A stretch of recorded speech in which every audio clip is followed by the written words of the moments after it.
কলেজের union room না ফুর্তি ঘর বোঝার উপায় নেই। আপনাদের মনে আছে সুরেন্দ্রনাথ কলেজে আমরা কি দেখেছিলাম, আর এই একই ছবি আমরা দেখতে পাচ্ছি এবার নিউ ব্যারাকপুরে এপিসি কলেজে। ছবিটা দেখাই আপনাদের ভালো করে, যে ছবি আমরা দেখতে পাচ্ছি কলেজের এই ইউনিয়ন রুম যেন ফুর্তির ঘর।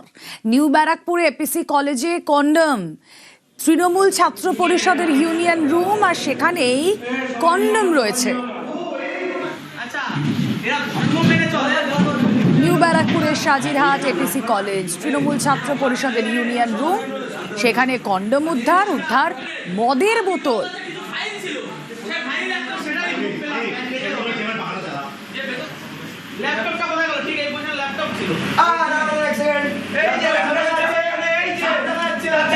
আসলে ছবি দেখতে দেখতে সরাসরি চলে যাই সুবীর দে, প্রতিনিধি রয়েছেন আমাদের সঙ্গে। সুবীর, কলেজ শিক্ষা প্রতিষ্ঠান, পড়াশোনা করার জায়গা, কিন্তু সেই জায়গায় ফুর্তির বহর ঠিক কত বড় ছিল যে মদের বোতল থেকে কন্ডম কিছুই বাদ নেই।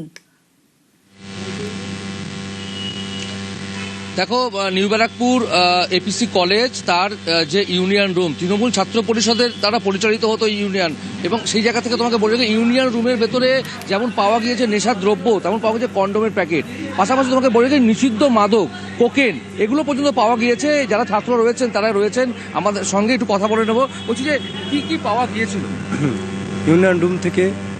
মানিব্যাগ থেকে সাদা সাদা পাউডার জনীয় কিছু পাওয়া গিয়েছে, আমাদের আইডিয়া ওগুলো কোকেন হবে, ঠিক আছে। এছাড়া বড় বড় লাঠি পাওয়া গিয়েছে, ঠিক আছে, আগ্নেয় অস্ত্র পাওয়া গিয়েছে, কন্ডম পাওয়া গেছে ইউজ করা, ঠিক আছে। এগুলো আমরা দেখতে পেয়েছি ইউনিয়ন রুমে খুলে। তৃণমূল ছাত্র পরিষদের দ্বারা তো এই টোটালটা পরিচালনা হতো ইউনিয়ন, সেই জায়গা থেকে দাঁড়িয়ে এরকম ভাবে পাওয়া গেল, কি মনে করছে? এগুলো মনে করার একটাই ব্যাপার, ঠিক আছে, এটা কলেজের দুষ্কৃতভাবে ছাত্রদের মনোমালিন্য করে কাজ হাসিল করা। বলছি যে কি কি পাওয়া গিয়েছিল কলেজের মধ্যে? প্রথমত একটুখানি বলি, কলেজটা যখন খোলা হয়েছে সরকারের নির্দেশে, তো আমাদের কোনো কার্যকর্তাকে জানানো হয়নি, চুরি করে ওটাকে খোলা হয়েছে। তো আমরা কোনো প্রকারভাবে জানতে পেরেছি, কারণ 9 জুলাই এবিভিপির প্রতিষ্ঠাতা দিবস। তো কলেজ থেকে যেটা সংগ্রহ হয়েছে, প্রথমত হয়েছে যে একটা ল্যাপটপ ছিল, ল্যাপটপটা নেই। এটা 4 জুলাইয়ের ঘটনা। দেখা যাচ্ছে 1 বছর ধরে আমাদের ইউনিয়ন রুম বন্ধ আছে, তো সুতরাং একটা পায়ের ছাপ গেলে দেখা যায়, বোঝা যায়। তারপরে পাওয়া গেছে ইউজ করা কন্ডম ডাস্টবিনে। তারপরে ইউনিয়ন রুমে পাওয়া গেছে, সেটা হচ্ছে বাইরে থেকে আমরা ভিডিও রেকর্ডিং করছি, ভিতর থেকে না। একটা গেট খুলেছে, আরেকটা গেট আছে। তো খোলার পরে পাওয়া গেছে ওখানে আপনার কন্ডমের প্যাকেট একটা জায়গায় লুকানো, একটা মানিব্যাগ পাওয়া গেছে, দুটো মানুষের পায়জামা পাওয়া গেছে, ঠিক আছে, লাঠি পাওয়া গেছে, এইসা বড় লাঠি, সরিষার তেল পাওয়া গেছে। তো এইগুলো পাওয়া গেছে। তো নতুন বর্ষের যারা ছাত্রছাত্রী আছে তারা বলছে, দাদা এটা আমরা কি দেখলাম? আমাদের একটা স্বপ্ন ছিল এই কলেজ নিয়ে, আমাদের ন্যাকে নাম্বার 1 আছে আচার্য প্রফুল্লচন্দ্র কলেজ। তো আজকে আমাদের একটা লজ্জার ব্যাপার যে যেখানে ইউনিয়নের দাদাদের থেকে আমরা হেল্প পাবো, ভালো কিছু শিখবো, সেখানে এটা পেয়েছি। এটা কি দাদা, কি সংগঠন চলেছে আগামী দিনে কলেজে? তাহলে কিভাবে ন্যাকেট চলেছে আর মানুষকে কিভাবে বিভ্রান্ত করেছে? আজকে পশ্চিম বাংলার মানুষ জানুক যে এই আচার্য এপিসি কলেজে কিভাবে দুর্নীতি করেছে এই টিএমসির মনোজ সরকার, মনোজ দে, এরা কিভাবে দুর্নীতি করেছে। এরা আছে কাউন্সিলর, এরা টিএমসিবির কাউন্সিলর মনোজ সরকার আর সুমন দে, এদের দুজনের নেতৃত্বে এই কলেজে পুরো ন্যাকেট চলেছে বিগত 15 বছর ধরে। ইউনিয়ন রুমে এরকম ভাবে নেশার জিনিস পাওয়া যাচ্ছে, নিষিদ্ধ মাদক কোকেন পাওয়া যাচ্ছে, তোমরা কি এগুলো জানতে আগে? এগুলো আমরা এখন যেহেতু 1 বছর পরে ইউনিয়ন রুম খোলা হয়েছে, আসলে আমরা যখন ভর্তি হয়েছি যে বর্ষের ছাত্র, তখন আমাদের ইউনিয়ন রুমে ঢোকা হতো না। তার মেন উদ্দেশ্য, আমরা কখনো টিএমসিপি দলে আমরা যোগদান করিনি, সেই জন্য আমাদের কখনো এই ইউনিয়ন রুমে ঢুকতে দেওয়া হয়নি, আমাদের ক্যাম্পাসে যেতে দেওয়া হয়নি, এবং সেই সময় আমাদের ক্লাসও করতে দেওয়া হতো না। এরকম বলা হতো যে আপনাদের তোমাদের রেজিস্ট্রেশন ক্যান্সেল করে দেওয়া হবে, দলের নাম না লেখালে তোমাদের কলেজে ঢোকা বন্ধ করে দেওয়া হবে। তো সেই সময় দাঁড়িয়ে তারা কি করতো না করতো সেটা জানার কথা আমাদের নয়। নিষিদ্ধ মাদক বা এই সমস্ত নেশা জিনিস কি একটা কি র‍্যাকেট চলতো? অবশ্যই চলতো, এবং আমার যতদূর আইডিয়া আছে, যতদূর আমি জানি, কলেজের ক্যাম্পাসে আমাদের কলেজের পেছনে এখানে এরকম জিনিসপত্র বিক্রিও হতো। গাঁজা জিনিস, এটা যেখানে এগুলো চলে গাঁজা। তারপরে এখানে যারা জিএস ছিল, সুমন যে জিএস ছিল, সে এইগুলোর পিছনে ওতপ্রোতভাবে জড়িত, এটা আমরা দেখেছি। এবং এইসব দেখার পরে আমরা যখন এখানে জয়েন করিনি, তখন আমাদের বলা হয়েছিল যে তোমরা ঢুকতে পারবে না। আমরা একবার ইউনিয়ন রুম, হ্যাঁ আমি নিজে হুমকির শিকার হয়েছি। আমাকে 5 জনে দাঁড়িয়ে এখানে থ্রেট করেছিল এবং তারপরে আমি কলেজ কর্তৃপক্ষ কারোর কাছ থেকে আমি টিএমসিপির ছেলেমেয়েরা যারা নতুন বর্ষের ছাত্র এসে দাঁড়িয়ে মানে এখানে ওপেন আমাকে জানিয়ে দিয়ে গেছিল। ওকে সুবীর,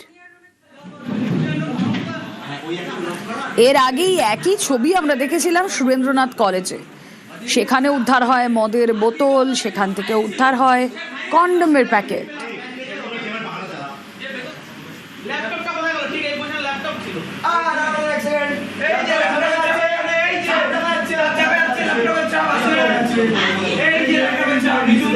এই ছবিগুলোই প্রমাণ করে, ছবিগুলোই দেখায় যে তৃণমূল আমলে ঠিক কি কি চলেছিল কলেজগুলোতে। তৃণমূল ছাত্র পরিষদের ইউনিয়ন রুম যেন ফুর্তি ঘর।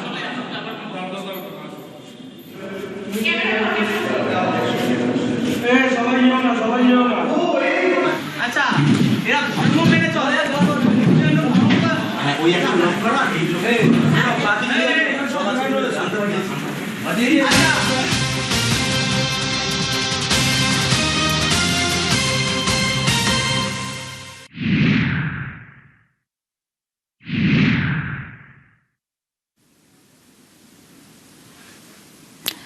আর এবার সেবাশ্রয়ে নজর রাখি। তৃণমূল জামানার আরো একটা বড় ভুল, আর সেই ভুলের খেসারত দিতে হলো মালতী দেবীকে, মহেশতলার মালতী বিশ্বাসকে। তার কারণ সেবাশ্রয়ে ভুল চিকিৎসায় তার পাটায় বাদ চলে গেল। অবাক হচ্ছেন? আসলে সেবাশ্রয় নিয়ে অনেক অভিযোগ, অনেক দুর্নীতির অভিযোগ। সেই সেবাশ্রয় থেকে ভুল ওষুধ দেওয়ার অভিযোগ মালতীকে ফোন করেন স্বাস্থ্যমন্ত্রী শারদ মুখোপাধ্যায়। মালতী বিশ্বাস ও পরিবারের সদস্যদের সঙ্গে কথাও হয়। সরাসরি চলে যাই, প্রতিনিধি অমিত রয়েছেন আমাদের সঙ্গে। অমিত, গতকালও তুমি মালতী দেবীর সঙ্গে কথা বলছিলে। দেখো, সেবাশ্রয় তৃণমূল জামানার একটা ক্যাম্প, সেই সেবাশ্রয়ে কিভাবে ভুল ট্রিটমেন্টের শিকার তিনি হলেন, আর স্বাস্থ্য দপ্তরের তরফ থেকে, স্বাস্থ্যমন্ত্রীর তরফ থেকে কি আশ্বাস দেওয়া হলো মালতী দেবীকে? তো গতকালই আমাদের দর্শকদের সামনে দর্শকরা শুনেছেন মালতী বিশ্বাস বা তিনি কিভাবে সেবাশ্রয়ে ভুল চিকিৎসার তিনি শিকার হয়েছেন। তার পা কেটে বাদ দিতে হয়েছে। গতকাল তিনি রবীন্দ্রনগর থানাতে তার পরিবারের তরফে অভিযোগ করা হয়েছে অভিষেক বন্দ্যোপাধ্যায় সহ 13 জনের বিরুদ্ধে।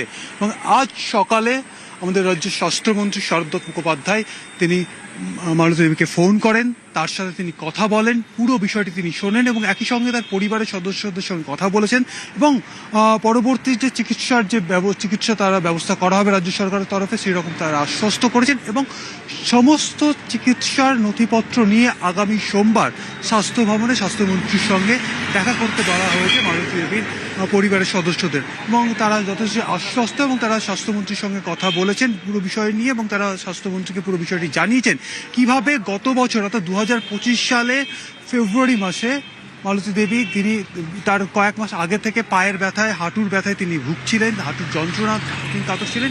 সেই অবস্থায় এলাকার 7 নম্বর এবং মহেশতলা পুরসভার 7 নম্বর এবং 10 নম্বর ওয়ার্ডের কাউন্সিলর এবং অন্যান্য তৃণমূল নেতৃত্ব তারা জোর করে সেবাশ্রয়ে নিয়ে গেছিলেন তার চিকিৎসার জন্য। সেবাশ্রয়ে ভুল ট্রিটমেন্ট হয়, তার ভুল ওষুধ তাকে দেওয়া হয় এবং ভুল ওষুধ খাওয়ার পরে তার পায়ের যন্ত্রণার তীব্র থেকে তীব্রতর হয় এবং এই অবস্থায় যখন তাকে রেফার করে দেওয়া হয়েছিল সরকারি হাসপাতালে, সেখানে কিন্তু তার পা কেটে বাদ দিতে হয়। এবং এই মুহূর্তে তিনি শয্যাশায়ী। সেই জায়গা থেকেই স্বাস্থ্যমন্ত্রী তাকে ফোন করেছেন, কথা বলেছেন এবং তার পরিবারকে আশ্বস্ত করেছেন এবং তার পরিবারের সঙ্গে তাই দেখা করতেও চেয়েছেন। বেশ, মালতী বিশ্বাস তার ভুল চিকিৎসায় পা বাদ চলে যায়। শারদ মুখোপাধ্যায় স্বাস্থ্যমন্ত্রী তাকে সাহায্যের আশ্বাস দেন এবং সমস্ত ট্রিটমেন্টের ডকুমেন্ট নিয়ে স্বাস্থ্য ভবনে দেখা করতে বলেন মন্ত্রী।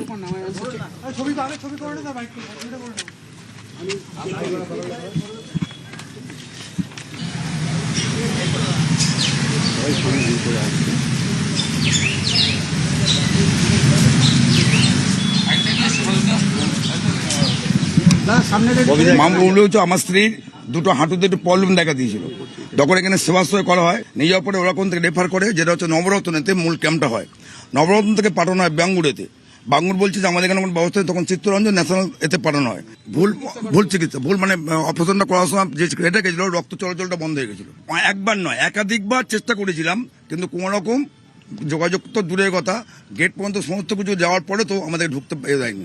সেই ওষুধ ওনারা অ্যাক্সিডেন্ট ওনারা যে ট্রিটমেন্ট করেছে তারপর তো ওনারা যে ওষুধ দিয়েছে সেই ওষুধটা ব্যবহার করা হয়েছে।